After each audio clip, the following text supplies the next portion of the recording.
We go 0-3 on the three best prop bets last week and also fall short on the long shot spot. Malkoun by decision plus 120 does not end up coming through. Who could have foreseen him knocking out Andre Petrosky with his hip bone? So we have to take an L there. Ibo Aslan had some decent moments in that first round, but it really seemed like he was digging into the discipline and technical aspects of the game, really hurting Turkali throughout that matchup, but unfortunately the finish comes in the third round and not the first. Probably should have just gone with Haslam by knockout to be on the safer side, but we end up eating an L there. And then Bill Algeo, again, a very weird spot. He ends up getting knocked out in the first round by Kyle Nelson, so we're unable to cash the Algeo by decision ticket. And again, still wrapping my head around that in terms of, we've seen Algeo fight heavy hitters in the past and not suffer any type of knockout, especially against a guy like Joe Anderson Brito, who in my opinion is a heavier puncher than Kyle Nelson, but it seems like Nelson was able to pick up on something that he was able to expose of Algeo in terms of his durability, his chin, and some of his habits in the striking realm, and he was able to knock out Algeo. So very unfortunate there. And then the Luque by sub at plus 500 long shot does not come through for us. Very un-Luque-like performance. I'm still, again, just like the Algeo fight, trying to wrap my head around what the hell Vicente Luque was thinking going into that matchup and what caused him to not just pull guard, but not really show any resistance off of his back when Buckley was raining down those big shots. It seemed like he had the knee shield and the guard that could potentially allow him to put his feet on the hips of Buckley and push him off of him, but he just accepted the loss. It was a very, very weird moment from Luque there, so kind of scratching my head in that matchup. So again, we go winless through the three best prop bets and long shot for last weekend. Let's try to get back on track this weekend. All right, let's get right into it. Nothing to plug. First one up, we don't actually have odds for this yet, but I expect them to drop sooner or later, and I'm expecting it to be decent plus money, so I'm going to go with Melissa Mullins to win inside the distance against Nora Cornol. I expect her to have a tremendous grappling edge here over Cornol on the mat. Cornol, decent physical, aggressive striker, but we've seen her be put in bad positions on the mat.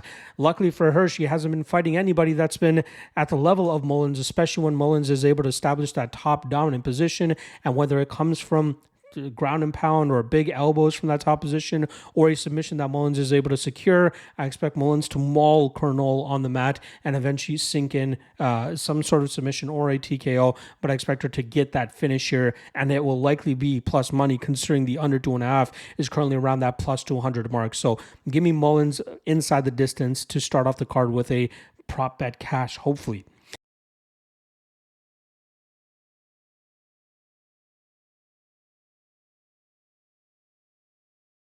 The third best prop bet that I have for you guys is going to be in the main event, as I expect Chris Curtis to go out there and replicate the result that he had in his last matchup against Brendan Allen by going out there and knocking him out by finishing him by knockout, which would be plus 300 at the time of this recording. I expect Curtis to still showcase that he is the superior striker here. His durability should be able to keep him competitive in this matchup, as well as his takedown defense, which showed off pretty well the first time around, and I expect that to hold up once again, and that's going to cause Allen a lot of issues in the striking realm, and I believe it will once again allow us to see Curtis go out there and knock him out. Allen has been making improvements since that last fight, which was 7 fights ago now for Allen. He's on a 6-fight winning streak, looking better and better each time. But I think that this is the ultimate test to see if he has truly improved his striking game enough to compete against a guy in Curtis who has a wealth of experience in the striking realm and is very dangerous if he's able to establish himself and get in that groove and eventually find the chin of Allen, which I think he does. And at plus 300, worth a shot in my opinion. He has 5 rounds to try to do it this time around as well. All right, let's get to our long shot here. Pretty big long shot. Feeling kind of good about it. So let's take a sprinkle.